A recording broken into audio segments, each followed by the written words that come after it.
So it's time for a must watch, and I guess must read, but mainly must watch because I believe the anime will get you well into the manga, and that today is the anime X-Men Tokyo ESP. Yo, do you remember when Tokyo Ghoul first aired seasonally back in the day? Yes, so do I. In fact, the 10th anniversary is coming up. But anyways, while everyone was talking about Tokyo Ghoul, at the same time another hidden gem was airing.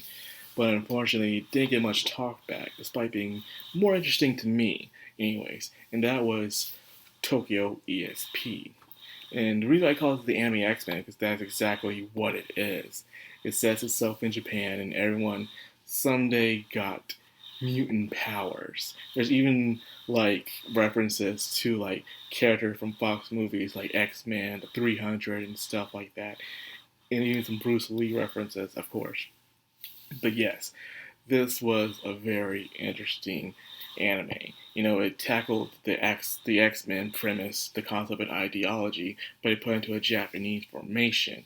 Mainly doing with terrorization and of course hidden conspiracies, CIA agents, Russian spies, all of that good stuff, man. Tokyo SP had it all. It had gore, violence, fan service, romance, secrets. It was something else really good. And it was so good that I was hoping that we would get a season two, but unfortunately, to this day, we never got a season two. And I really wish we did because it was that good for me. So let's talk about the story. The story, of course, says in Tokyo, and it's about a girl named Rika. She lives with her dad, and just her dad. And the dad used to be a former high ranking cop until he left the force. But however, he's been trying to make ends meet, so they've been living very cheap and poor. On one day on her way to school, she sees a trail of glowing fish just flying in the sky. And then there's also a flying penguin. As she's trying to rescue this flying penguin, one of the fish went into her. Yes, it went into her. And then she all of a sudden got these powers where she can go through solid objects. She can go through anything except for living creatures, such as animals and humans and such as. She can still go through trees and stuff, but it's something of a higher sentience, I'm guessing. So yes, what are these fish are? They've been flying all over Tokyo, but not just Tokyo, but also the world, where they will enter a human, and then all of a sudden they will gain these new extraordinary powers: teleportation, mind reading, seeing the future, analyzing, freezing objects, all kinds of crazy powers, and illusions. Yeah. At the same time, she meets this mysterious boy who's fascinated with her for her saving the day during an incident. And this boy is able to teleport. He sees her as a hero and also as a miracle because most people who got these powers are one, hiding, or two, they were abusing them. So she, however, was the only one who's actually using her powers for good and stuff. She didn't really want to use them and just fall into that situation, but she had no choice but to use them to help out other people. The fact that she chose to help out other people is what fascinated this boy with her. So they start fighting crime together. There's more to it, but I'm just doing very simplifying the story for you guys so you guys can try it out for yourselves. They meet other people, like a talking panda, a boy that can see into the future, a girl who can analyze stuff. And yes, even animals. Even animals are able to get these powers and do things. It's very cool. So you have like the dad who can do like magnetic stuff, but he looks like freaking Wolverine, a very buff, big Wolverine, but he can do magnets, metal, he's Magneto and stuff. You have another girl that can teleport, one that can go invisible.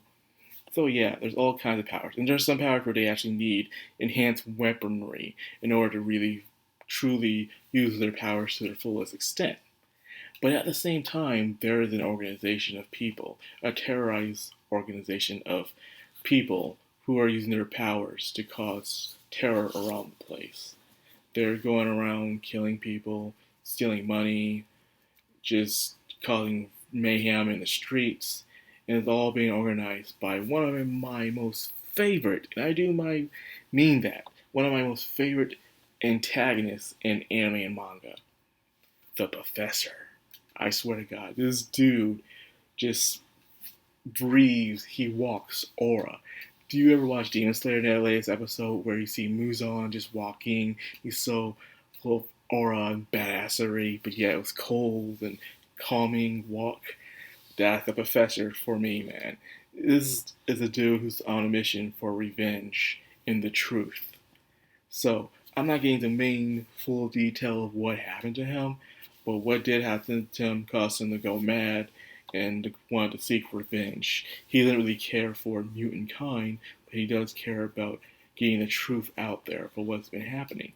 But his methods are very bloody and evil, so therefore, of course, our heroes must stop him. This series is not a shy away from death, pure out cruel blood, and even some fan service and stuff that happens in this show. Um, I've been following the writer for a long time, since he did their Gari series. You know what Gari is? They had an anime out called Gari Zero, which was a prequel to that story. And you actually see them actually in the beginning episode of the anime as a reference, callback reference. There's even a crossover between the two series as well that you can read. Tokyo ESP/Gari, which was very entertaining the way they did the crossover, because it makes sense because they were in the same universe anyways.